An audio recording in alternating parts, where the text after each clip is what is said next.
राधे राधे, हरे हरे कृष्णा, जय Jinendra. Welcome back to my YouTube channel. आज के इस वीडियो के अंदर हम आत्मा कारक की बात करेंगे। देखिए, ये वीडियो अगर आप प्रॉपर तरीके से समझ जाए, आपको बहुत मजा आएगा ये देखने के अंदर। सारा का सारा जो वर्क है इस वीडियो के अंदर, सारा डिटेल्ड वर्क है और सारा का सारा रिसर्च वर्क है। यहाँ पर मैं आज 1% मेरे रिसर्च के अंदर से आपके साथ ये शेयर करना चाहूँगा कि किस तरीके से कुंडली में क्या योग बनता है। मैं सारा कुछ तो इस वीडियो में शेयर नहीं कर पाऊंगा, बट मैं इसके पार्ट्स बनाऊंगा आगे जाकर। बट एक छोटी सी टेक्निक मैं आपके साथ शेयर करूंगा। देखिए, इस बात को समझना बहुत ज़रूरी है। आज के लाइफ के अंदर हमारे पास उदास होने के और रोने के 1000 रीज़न होते हैं, बट वो एक ही रीज़न होता है हमारे पास, हैप्पीनेस का। और वो हैप्पीनेस का जो रीज़न होता है वो आपको आत्मकारक का बताता है। देखिए, कुंडली जब भी आप किसी की देखते हैं, जब भी मैं कंसल्टेशन किसी की करता हूँ, तो I just make it a point कि वो पूरी 40 मिनट के कंसल्टेशन के अंदर मैं उनको कम से कम 2 से 3 बार ये बात बताऊँ कि आपको हैप्पीनेस किस चीज़ से मिल पाएगी। प्रॉब्लम्स तो चली रहेंगी लाइफ में, बट वो एक हैप्पीनेस का रीज़न अगर आपको मिल गया तो आप बैलेंस्ड रह पाएंगे।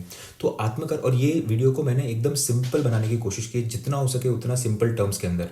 आत्मा कारक का मतलब क्या होता है? आत्मा का मतलब हो गया सोल, और कारक का मतलब हो गया रिस्पॉन्सिबल। आत्मा कारक, the planet which is responsible for your soul's journey. देखिए, आत्मा कारक का मतलब ये होता है कि जो भी प्लैनेट आपको इस धरती से लेकर मोक्ष की जो यात्रा कराएगा, और वो कौन से प्लैनेट के थ्रू वो यात्रा होगी, वो आपको आत्मा कारक का बताता है कि आत्मा कारक का किस तरीके से वो यात्रा कराएगा। आत्मा कारक अगर कुंडली में अच्छा बैठा है तो वो यात्रा अच्छी होगी। अगर आत्मा कारक अच्छे तरीके से नहीं बैठा हुआ है तो वो यात्रा आपकी कष्टदायी होगी। आत्मा कारक का 3 रीजंस की वजह से एक अटमोस्ट इंपॉर्टेंट प्लैनेट बन जाता है। पहला रीजन यहाँ पर यह है कि it helps you to find the ultimate purpose of life. आपके लाइफ का एंड गोल क्या है, एंड पर्पस क्या है, वो आपको फाइंड करने में मदद करता है। दूसरा यहाँ पर रीजन है कि हाईएस्ट डिजायर क्या है इंसान की। आत्मा कारक का एग्जॉल्ट हो गया, एग्जॉल्टेड प्लैनेट के साथ बैठ गया, अच्छी एस्पेक्ट यहाँ पर आ गई। आप देखेंगे ऐसे इंसान की डिजायर्स एक्सट्रीमली हाई होंगी, इसको सब कुछ चाहिए होगा जीवन के अंदर। और तीसरा रीजन यहाँ पर ये बनता है कि किस तरीके से आप अल्टीमेट गोल जो होता है हर एक की लाइफ का, सैल्वेशन, उस तक पहुंच सकते हैं। अगर हम यहाँ पर मुक्ति की बात करें और अगर हम यहाँ पर मोक्ष की बात करें, तो फॉर एग्जाम्पल यहाँ पर एग्जाम्पल लेते हैं कि शनि अगर यहाँ पर आत्मकारक का बन गया। अब अगर ऐसा इंसान अपने मन के अंदर सोचे कि मैं बिना तपस्या किए या फिर बिना कष्ट के अगर मुझे मुक्ति हो जाएगी, तो ये पॉसिबल नहीं है। अगर शुक्र यहाँ पर आत्मकारक का बन गया, तो ऐसा अगर इंसान सोचे कि मैं विदाउट म्यूजिक या फिर विदाउट डांस या फिर विदाउट एनी आर्ट अगर मैं म्यूजिक तक पहुंच जाऊं, तो यहाँ पर पॉसिबल नहीं होगा। वो शनि की तरह नहीं काम कर पाएगा। तो जो आपका आत्मकारक का बनेगा कुंडली में, आपको उस प्लैनेट की तरह बिहेव करना पड़ेगा, तभी आप मुक्ति तक पहुंच सकते हो। अभी मंगल बन गया यहाँ पर फॉर एग्जाम्पल आत्मकारक का, ऐसे इंसान को झगड़ना ही पड़ेगा, दुनिया के लिए खड़ा होना पड़ेगा, किसी ना किसी के लिए जस्टिस की लड़ाई लड़नी पड़ेगी, तब उसको मुक्ति मिल पाएगी, क्योंकि उसका पर्पस ऑफ लाइफ वो है। उसी तरीके से आप देखेंगे फॉर एग्जांपल जुपिटर बन गया, बिना सिखाए आपको मुक्ति नहीं मिल सकती। बहुत इंपॉर्टेंट है इन चीज़ों को समझना। तो आपका आत्मकारक का ये चीज़ आपको बताता है कि आप किस तरीके से आप अपनी मुक्ति तक पहुंच पाएंगे। देखिए, आत्मकारक के केस में यहाँ पर 4 से 5 पॉसिबिलिटीज़ बनती है। इन पॉसिबिलिटीज़ को अगर आप टैकल कर पाए तो आप रेमेडीज और सोल्यूशंस पर आ पाएंगे। देखिए, आत्मकारक एक ऐसा प्लैनेट है जो इंसान का जो पीछा है जीवन भर नहीं छोड़ता। आत्मकारक आपके साथ हमेशा रहेगा मरते दम तक, बिकॉज वो आपके शरीर का नहीं, वो आपके आत्मा का कारक है। वो पितृ का कारक नहीं, पुत्र का कारक नहीं, किसी के नहीं, वो सिर्फ आपके सोल का कारक है। तो वो नेचुरल सिग्निफिकेटर सूर्य का जो है वो आपका आत्मकारक बनता है। तो देखिए, आत्मकारक अगर कुंडली के अंदर अच्छा प्लेसमेंट है, तो ऐसा इंसान होता है वो कभी भी अपनी आत्मा को नहीं छोड़ता। फॉर एग्जाम्पल, किसी के कुंडली के अंदर अगर सेकंड लॉर्ड का मालिक आत्मकारक का बन गया, तो ऐसा इंसान आप देखेंगे भले ही कोई भी फील्ड के अंदर हो, वो देखिएगा स्पीकिंग का उसका जो कैपेबिलिटी होगा, जो भी उसका एक सेकंड फैमिली से रिलेटेड जो भी चीज़ होगा, कभी नहीं छोड़ पाएगा वो, क्योंकि आत्मा की चीज़ें हमेशा उसके साथ बंद कर रह जाएंगी। लग्नेश अगर यहाँ पर आत्मकारक का बन गया, ऐसा इंसान हो जाएगा सेल्फ ऑब्सेस्ड एकदम के, मैं ही हूँ सब कुछ, हमेशा उसको यही एक फीलिंग आती रहेगी। तो देखिए, अगर ये स्ट्रांगली प्लेस्ड है तो आप इसका पूरा का पूरा फायदा उठा पाएंगे जीवन के अंदर। अगर ये नेगेटिवली प्लेस्ड है तो यही आत्मकारक आपको बहुत ज़्यादा डिफेमेशन दे सकता है। आत्मकारक के वजह से डिफेमेशन यहाँ पर आपको देखने मिलेगा। तीसरा पॉसिबिलिटी ये बनता है, या तो डेथ आत्मकारक की वजह से हो सकती है कि अगर बहुत ही ज़्यादा अफ्लिक्शन में बैठा है तो आत्मकारक डेथ भी यहाँ पर दे सकता है। और चौथी पॉसिबिलिटी यहाँ पर ये बनती है कि ऐसा इंसान होता है वो पहले तो क्रिटिसिज्म फेस करता है और फिर ग्रोथ फेस करता है, अगर आत्मकारक का पॉजिटिव और नेगेटिव दोनों सिचुएशंस के अंदर बैठा है तो यहाँ पर ये 4 पॉसिबिलिटी बनती है। इसको एक एग्जाम्पल के थ्रू समझने की कोशिश करते हैं। फॉर एग्जाम्पल, आपका 7th हाउस का मालिक अगर आत्मकारक का बन गया, तो अब आपको ये बात पता होनी चाहिए कि अब शादी के बाद सब कुछ बदल जाने वाला है। अगर वो अच्छा प्लेस्ड है तो शादी के बाद बहुत अच्छा राइज देखने मिलेगा, और अगर वो बुरे तरीके से प्लेस्ड है तो फिर वहाँ पर आप देखेंगे शादी के बाद आपको डाउनफॉल देखने मिलेगा। और वो कौन सा प्लैनेट बन रहा है, और इसी तरीके से आपको जो आपका आत्मकारक होगा उसको प्लैनेट के साथ मिलाते जाना है। फॉर एग्जाम्पल, आपका 7वें स्थान का मालिक अगर आत्मकारक का बन गया, तो आपको आत्मकारक को देखना है और फिर आपको शुक्र को देखना है, फिर आप एक डिसीजन पर आ पाएंगे। उसके अलावा फॉर एग्जांपल आपका फर्स्ट लॉर्ड का मालिक आपका आत्मकारक का बन गया, तो आपको आपका फर्स्ट लॉर्ड का मालिक देखना है और मंगल को देखना है कि उसका संबंध मंगल के साथ किस तरीके से बन रहा है, और फिर आप एक पर्टिकुलर प्रेडिक्शन पर आ पाएंगे। इसके अलावा एक थियोरी है, आप देखेंगे आत्मकारक का जो होता है कुंडली के अंदर, वही इंसान का पेट नेम भी होता है। तो इंसान का नाम अगर आप आत्मकारक के बेसिस पे डिसाइड करें, ना कि नक्षत्रों के बेसिस पे डिसाइड करें, तो ये बहुत अच्छी रेमेडी हो सकती है इंसान के लिए। देखिए, नाम बहुत ज़्यादा इंपॉर्टेंट होता है। किस नाम से आपको पुकारा जाता है वो आपकी पूरी लाइफ की एनर्जी चेंज कर सकता है। Name has to do everything with your life. अगर आपका नाम अच्छे से रखा हुआ है तो आप देखेंगे आप रिस्पेक्ट पाएंगे। अगर नाम अच्छी तरीके से नहीं रखा हुआ है तो आप देखेंगे यहाँ पर आपको बहुत सारी गड़बड़ देखने मिलेगी जीवन के अंदर। मैं हमेशा कहता हूँ कि कुंडली के अंदर लग्नेश और आत्मकारका का जो संबंध बन रहा है, उस संबंध के ऊपर से आप नाम रखिए, नक्षत्रों के ऊपर से नाम ना रखिए। वो जो लेटर वाला सिस्टम है वो पुराना हो चुका। अभी आपको देखना पड़ेगा कि आज इस कलयुग के अंदर कौन सा प्लैनेट आपको सपोर्ट कर रहा है, राइट। अगर फॉर एग्जांपल नक्षत्रों के ऊपर से आप चंद्र नक्षत्र के ऊपर से जो आप नाम रखते हैं और वो नक्षत्र लॉर्ड अगर अच्छे से प्लेस नहीं हुआ, तो आप पूरे जीवन भर उस एनर्जी जो है आपकी, वो आप उस प्लैनेट को दे रहे हो जो अच्छे सिचुएशन में प्लेस्ड नहीं है, राइट। इसको एक एग्जाम्पल के थ्रू समझने की फिर से कोशिश करते हैं। जब हमारे पास जीवन में कोई प्रॉब्लम आ जाती है तो हम क्या करते हैं, हम हमारे दोस्तों के पास जाते हैं या हम हमारे दुश्मनों के पास जाते हैं हेल्प मांगने के लिए? हम हमेशा हमारे दोस्तों के पास जाएंगे हेल्प करने के लिए। हम हमारे दुश्मन जो होंगे, भले ही वो हमारे घर के आसपास रहते होंगे, पर तो भी हम हमारे दोस्त को पहले कॉल करेंगे, भले ही वो घर से दूर रहता हो। तो घर से जो दूर बैठा प्लैनेट है वो है आपका आत्मकारक, और जो आपके चंद्र नक्षत्र का मालिक बनता है वो आपके घर के पास रहने वाला है। अगर वो अच्छा है तो बहुत अच्छी बात है, अगर वो अच्छा प्लेस्ड नहीं है तो आप दुश्मन को जाकर दोस्त बनाकर उससे हेल्प नहीं लेंगे। तो हेल्प लेने की जहाँ पर बारी आएगी, always choose the strongest planet which is connected to your atmakaraka. तो नेम रेक्टिफिकेशन के अंदर सिर्फ ये नहीं होता है कि वो एक टेबल बनाया है, वो कोई भी कर सकता है। एक टेबल है जिसके अंदर लेटर्स लिखे हुए हैं, वो लेटर्स के अंदर से एक ए ऐड कर दिया, एक बी ऐड कर दिया, और फिर आप एक पर्टिकुलर नेम के ऊपर पहुंच गए। देखिए, ये जो छोटी छोटी चीज़ें होती है ना, ये इंसान की लाइफ में बहुत बड़ा इम्पैक्ट डालती है। तो नेम रेक्टिफिकेशन के अंदर बहुत ज़्यादा ध्यान रखना है इस चीज़ का।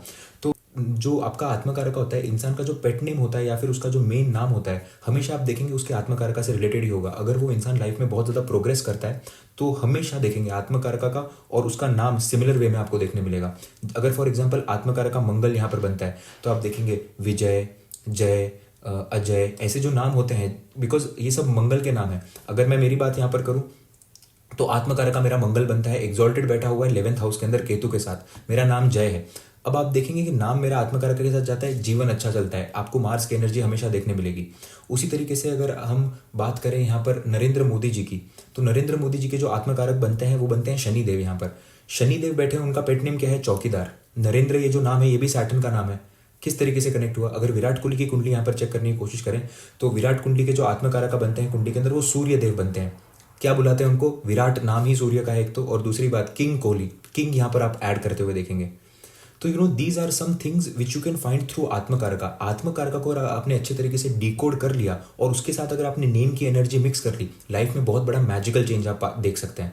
तो आत्मकारका को कुछ प्लैनेट्स के और कॉम्बिनेशंस के थ्रू समझने की कोशिश करते हैं थोड़ा सा इन डिटेल कि काम किस तरीके से करता है। Again coming back to the example of Narendra Modi ji, तो आप देखेंगे कुंडली के अंदर शनि यहाँ पर आत्मकारका बनते हैं। तो आप देखेंगे कि जीवन भर क्या की तपस्या की, हिमालय गए, कंप्लीटली वो सैटर्न की एनर्जी आपको देखने मिलेगी। बट यहाँ पर सैटर्न कंप्लीटली समर्पण है, यहाँ पर कंप्लीट समर्पण आपको नहीं देखने मिलेगा, बिकॉज अमात्य कारक जो बन जाते हैं, जो आपके आत्मकारकों को सपोर्ट करने वाला प्लैनेट होता है, सेकंड हाईएस्ट डिग्री का जो प्लैनेट होता है वो आपका अमात्य कारक बन जाता है। तो अमात्य कारक यहाँ पर सूर्य बन गए। तो सैटर्न तो यहाँ पर है, मतलब मेहनत तो यहाँ पर इंसान बहुत ज़्यादा मतलब एक सर्वर जैसे मेहनत करेगा, एक सर्वेंट जैसे मेहनत करेगा। बट सूर्य यहाँ पर अमात्य कारक बना हुआ है, तो अमात्य कारक फिर से पुश करेगा कि नहीं, लीडरशिप क्वालिटीज़ यहाँ पर आनी चाहिए। बट ये क्या होगा, अमात्य कारक और आत्मकारक मित्र नहीं है, यहाँ पर शत्रु है, तो घर से दूर लेकर जाएगा, फादर को अच्छा प्रोफेशन नहीं देगा, यहाँ पर फादर को तकलीफें देगा। ऐसा जो इंसान होता है अपनी मनमानी करने वाला होता है। सन और सैटर्न है, राइट, कंटिन्यूसली वो टसल चल रहा है, continuously that is going on inside him. और उसके अलावा आप देखेंगे कि फर्स्ट हाउस के अंदर यहाँ पर मंगल और चंद्रमा बैठे हुए हैं कुंडली के अंदर। उस तरीके से एक एक पॉइंट टू पॉइंट आपको जाना पड़ता है। आत्मकारक पहले देखेंगे और फिर आत्मकारक के बाद देखेंगे कि अमात्य कारक उस आत्मकारक को सपोर्ट कर रहा है या नहीं कर रहा है, और योग क्या बन रहा है कुंडली के अंदर। आप देखेंगे कि सूर्य की जो प्रबलता है वो यहाँ पर आपको जरूर देखने मिलेगी। अमात्य कारक वो आत्मकारक को पुश करता है कभी भी। तो भले ही यहाँ पर दोस्त ना हो, तो जीवन में स्टार्टिंग में प्रॉब्लम दे दी बहुत सारी, बट बाद में सैटर्न है, धीरे जैसे आत्मकारक का मैच्योर होते गया वैसे वैसे जीवन में पोजीशन देते गए। उसी तरीके से again coming back to the point, Saturn यहाँ पर आत्मकारक बन गया है, तो आपको वो सारी क्वालिटीज जीवन के अंदर देखने मिलेगी। सेकेंडली नाम भी देखो आप, चौकीदार, जो मैं आपको पहले ही बता चुका हूँ, चौकीदार कंप्लीटली ये सैटर्नाइड नेम है, राइट। तो ऐसे जो नाम है आत्मकारका के थ्रू ये नाम लोगों को भी पसंद आते हैं। तो अगर आप अपनी कंपनी का नाम खोल रहे हैं या फिर आप अपने किसी के साथ पार्टनरशिप करने वाले हैं, कुछ भी करने वाले हैं, तो ऐसे लोग ऐसी चीज़ों का नाम यूज़ करिए। फॉर एग्जाम्पल, अगर आप कोई कंपनी खोल रहे हैं तो आपका आत्मकारक का क्या कहना चाहता है, अगर उसी बेसिस पे अगर आप अपनी कंपनी का नाम अगर रखें, जो आप बिजनेस एंटरप्राइज शुरू करने वाले हैं या फिर आप जो भी बिजनेस शुरू करने वाले हैं, तो आप देखेंगे बिजनेस बहुत ज़्यादा ग्रो करेगा, because now your energy completely matches with it, right. और सबसे मज़े की बात यहाँ पर यह है कि शनि जो बैठे हुए हैं कुंडली के अंदर, वो 6-8 पोजीशन बनाकर बैठे हुए राहु के साथ नरेंद्र मोदी जी के अंदर। तो प्रोपेगेंडा भी क्या बना, 6-8 पोजीशन में चौकीदार चोर है, राइट। चोर का जो कारक होता है वो कहीं ना कहीं राहु होता है। तो ये फिर से it again gives a push to your atmakaraka का। तो in a negative publicity, positive publicity, ये नामों का यूज करके आप किस तरीके से मार्केटिंग को टैकल कर सकते हो, इसमें भी आत्मकारक का बहुत बड़ा रोल होता है, और ये भी चीज़ें आप फाइंड कर सकते हैं एस्ट्रोलॉजी के थ्रू। सेकंड एग्जाम्पल लेते हैं यहाँ पर विराट कोहली का। देखिए, विराट कोहली की कुंडली के अंदर सूर्य यहाँ पर आत्मकारका बनते हैं। सूर्य आत्मकारका बन के यहाँ पर 11th हाउस के अंदर बैठे हुए हैं। तो आप देख सकते हैं कि आत्मकारका पहली बात तो सूर्य बन गए तो डोमिनेशन, दैट किंगली नेचर आपको देखने मिलेगा कहीं ना कहीं, तो वो तो ज़रूर दिखता है। बट आप देखेंगे कि इतना ज़्यादा फेम है यहाँ पर तो भी कैप्टनशिप में यहाँ पर आप प्रॉब्लम देखने मिली, ज़्यादा समय तक कैप्टन नहीं रह पाए, और जितना कैप्टन रहने की कोशिश की यहाँ पर, उधर से आपको थोड़ा थोड़ा डिफेमेशन देखने मिला, संभाल नहीं पाए, एग्रेशन ज़्यादा था, जो भी प्रॉब्लम हुई। ये क्यों हो रहा है? डेबिलिटेशन को यहाँ पर देखना जरूरी है। आत्मकारका यहाँ पर 11th हाउस के अंदर डेबिलिटेट हो चुका है, बट उसके बावजूद भी किंगली स्टेटस कभी गया नहीं, क्योंकि अमात्य कारक यहाँ पर आप देखेंगे शुक्र बन चुका है। इस चीज को थोड़ा डीपली एनालाइज करने की कोशिश करते हैं। आत्मकारक जो है विराट कोहली की कुंडली के अंदर, वो सूर्य बन गया, वो लिब्रा राशि के अंदर जाकर डेबिलिटेट हो गया। फादर को प्रॉब्लम थी, फादर की अर्ली डेथ दे दी यहाँ पर, फादर को जो भी प्रॉब्लम्स देनी थी वो दे दी सूर्य ने। अब उसके अलावा अमात्य कारक है जो सपोर्टिंग प्लैनेट है इस कुंडली के अंदर, वो बन जाता है शुक्र। तो अमात्य कारक के साइन में जाकर आत्मकारक का डेबिलिटेट हुआ है। तो अब अमात्य कारक पुश करेगा तो अपनी राशि को पुश करेगा, और उसकी राशि के अंदर जाकर आत्मकारक का बैठ गया, तो प्रॉब्लम्स तो आएंगी, बट प्रॉब्लम्स के बाद यहाँ पर आपको ह्यूज सक्सेस देखने मिलेगा। इसीलिए आप देखेंगे सूर्य का जो कारक तत्व होगा वहां पर उनको प्रॉब्लम देखने मिलेगी। कैप्टनशिप में जब भी आएंगे प्रॉब्लम देखने मिलेगी, जहां पर भी लीडरशिप रोल्स के लिए आएंगे प्रॉब्लम देखने मिलेगी, क्योंकि आत्मकारक का डेबिलिटेट हो चुका है। But at the same time, because amatya karaka is extremely positive and it is supporting atmakaraka का टू मच, उसके वजह से आप देखेंगे यहाँ पर कि ये एक सिचुएशन टर्न होते हुए दिखेगी। सूर्य की प्रबलता भी मिलेगी बट कैप्टनशिप नहीं मिल पाएगी, बट वो फेम जरूर मिलेगा क्योंकि अमात्य कारक यहाँ पर सपोर्ट कर रहा है। तो उस तरीके से आप देखेंगे कोई भी कुंडली होगी उसके अंदर आपको स्पेशल पोजीशंस देखने मिलेंगी। सब कुछ नहीं मिलता है इंसान को, बट स्पेशल पोजीशंस आप कुंडली में देखेंगे। जब भी आत्मकारक का एक स्पेशल पोजीशन में होगा तभी ही इंसान इतना बड़ा बन सकता है, नहीं तो नहीं बन सकता। तीसरा एग्जाम्पल यहाँ पर लेते हैं अमिताभ बच्चन जी का। तो अमिताभ बच्चन जी के कुंडली के अंदर आप देखेंगे कि आत्मकारका यहाँ पर बनते हैं मर्क्यूरी, जो कि एक्सॉल्टेड पोजीशन के अंदर बैठे हैं 8th हाउस के अंदर। अब यहाँ पर ना अमालगमेट करने की कोशिश कीजिए। पहला पॉइंट आपको लिख लेना है कि atmakaraka exalted positive, atmakaraka sitting in the 8th house little negative. ये आपने देख लिया, और क्या क्या कुंडली में और क्या योग बन रहा है वो भी आपको एक एक करके लिखना है, बट आपने बेसिक्स लिख लिया। अब आप लाइफ पे जाने की थोड़ा सा कोशिश करो। अमिताभ बच्चन जी जब रेडियो के अंदर काम करने गए तो उन्हें कहा गया था कि आवाज़ जो एक फटे हुए स्पीकर जैसी है या फिर बहुत जाड़ी आवाज़ है, जिसकी वजह से उनको डिसरिस्पेक्ट कर निकाला गया है। देखिए, अष्टम स्थान जो होता है आपका, वो डिसरिस्पेक्ट को बताता है, लोग आपको किस तरीके से ह्यूमिलिएट करेंगे वो बताता है, वो अनसक्सेसफुलनेस को नहीं बताता। अष्टम स्थान का प्लैनेट कभी भी आपको अनसक्सेसफुल नहीं बनाएगा, बट वो डिसरिस्पेक्ट का जो कोटा है, वो डिसरिस्पेक्ट के कोटे को जब खत्म हो जाएगा फिर आपको सक्सेस देगा। देखिए, एक बहुत ही सुंदर बात किसी ने कही है, अभी जस्ट दिमाग में आ गई मेरे, कि जितनी बेइज्जती मिलती जाए ना उतना अच्छा होता है इंसान के लिए, क्योंकि बेइज्जती लिमिटेड होती है, उसके बाद सिर्फ इज्जत ही इज्जत लिखी होती है इंसान की लाइफ में। तो बेइज्जती, जितना इंसान को आपके पीठ के पीछे जितने लोग बात कर रहे हैं या फिर आपके बारे में जो भी बुराइयां कर रहे हैं, इसका मतलब ये है कि आप वो बेइज्जती सहन कर रहे हो अभी, और वो जिस दिन खत्म होगी उसके बाद तो सब पॉजिटिव ही पॉजिटिव है। अष्टम स्थान उस तरीके से काम करता है। Exalted planet in the 8th house, specially in the case of आप देखेंगे Sagittarius lagna also works beautifully. Okay, coming back to the point, Amitabh Bachchan ji को कुंडली आप देखेंगे आत्मकारक का अष्टम भाव के अंदर जाकर यहाँ पर बैठ गया एक्सॉल्टेड पोजीशन के अंदर। तो मर्क्यूरी आवाज़ का भी आपके कारक है, आपके स्पीच का भी कहीं ना कहीं कारक है। तो एक्सॉल्टेड होने के बावजूद अष्टम स्थान की वजह से इनिशियल स्टेजेस पे बहुत सारे ट्रबल देखे अपनी आवाज़ को लेकर ही, और फिर बाद में आगे जाकर वही आवाज़ उनकी यूएसपी बन गई। कौन बनेगा करोड़पति से लेकर उनकी मूवीज़, उनके डायलॉग सारे के सारे आगे जाकर हिट हुए। ये क्यों हुआ?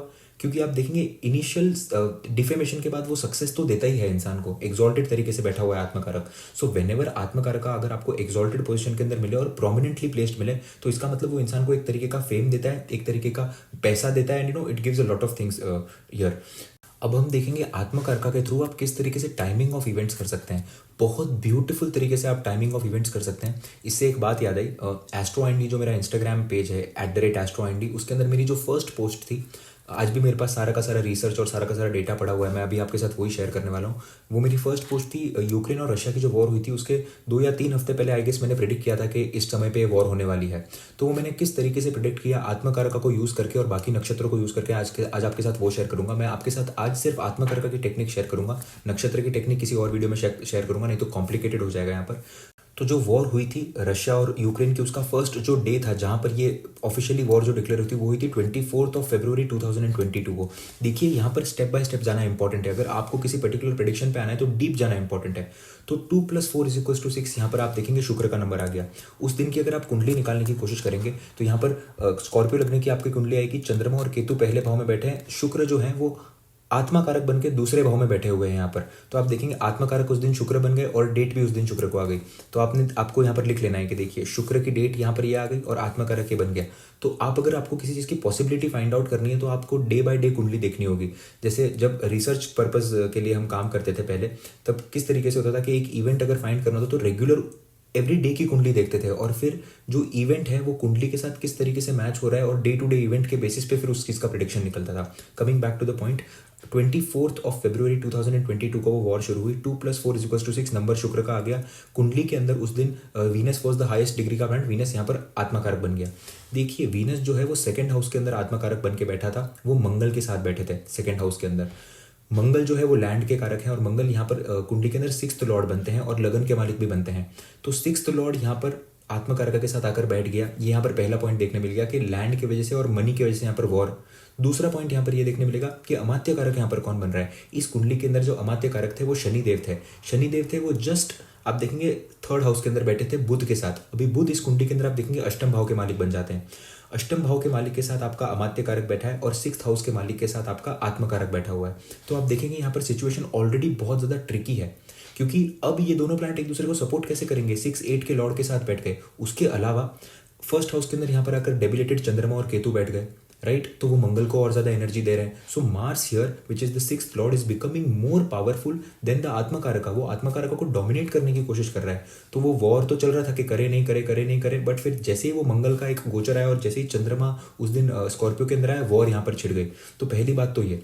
दूसरी बात, अगर आप देखेंगे ये वॉर किस दिन शुरू हुई थी और किस तरीके से शुरू होगी, आप शॉक हो जाएंगे कि एस्ट्रोलॉजी किस तरीके से काम करती है। तो ये वॉर का जो मेन जो रीजन था कि कब ये शुरू हुई, पहले जब रशिया ने पहली बार यूक्रेन को इन्वेड किया था, वो डेट थी 28 फरवरी 2014। अभी आप 28 फरवरी 2 + 0 = 2, again this number comes to the number of moon. Moon का नंबर है 2। और अगर आप ईयर को कैलकुलेट करेंगे 2014, 4 + 1 + 2 = 7, ये केतु का नंबर हो गया। और जिस दिन ये वॉर हुई उस दिन लगन के अंदर चंद्र और केतु साथ में थे। सो आप समझ सकते हैं कि ये कितना प्रैक्टिकली ये चीज़ काम करता है। अगर आप इस चीज़ को प्रॉपर तरीके से डिकोड करना सीख गए, ऑफकोर्स इसके अंदर रिसर्च लगता है, जितना आप डीप जाते जाएंगे उतना आपको समझ में आएगा। और उसके साथ अगर आपने इसके नक्षत्र को ऐड कर दिए, ब्यूटीफुल चीज़ें आप प्रिडिक्ट कर सकते हो और बहुत कुछ समझ आ सकता है। सो मेरा ये वीडियो बनाने का रीज़न यही था कि आत्मकारका को बहुत इंपॉर्टेंस देना ज़रूरी है, चाहे वो आपका नेम हो, चाहे वो टाइमिंग ऑफ इवेंट्स हो, चाहे आपको अपने बच्चे का नाम रखना हो, आपको अपना नाम चेंज कराना हो, आपको पार्टनरशिप करनी हो। आत्मकारका को देखना बहुत ज़्यादा ज़रूरी है। That is the journey of your soul. ये पहला कॉन्सेप्ट है। आत्मकारका का एक और सेकंड कॉन्सेप्ट ये है कि आत्मकारका आप मिनट्स के थ्रू भी देख सकते हैं। जैसे फॉर एग्जांपल कोई प्लैनेट आपका 20 डिग्री 13 मिनट पे बैठा हुआ है, तो वो 13 मिनट्स का क्या डिफरेंशिएशन होता है, उस तरीके से भी आप उसको प्रिडिक्ट कर सकते हैं। वो मैं किसी और वीडियो के अंदर आपके साथ शेयर करूंगा। But this is just a basic in detail video जो आपको समझ आए। आई होप आपको ये वीडियो पसंद आया हो। जो भी आपको ये वीडियो के बारे में विचार है आप मुझे कमेंट सेक्शन में लिखकर बताइए। Thank you so much for watching the video. Radhe Radhe, Hare Krishna.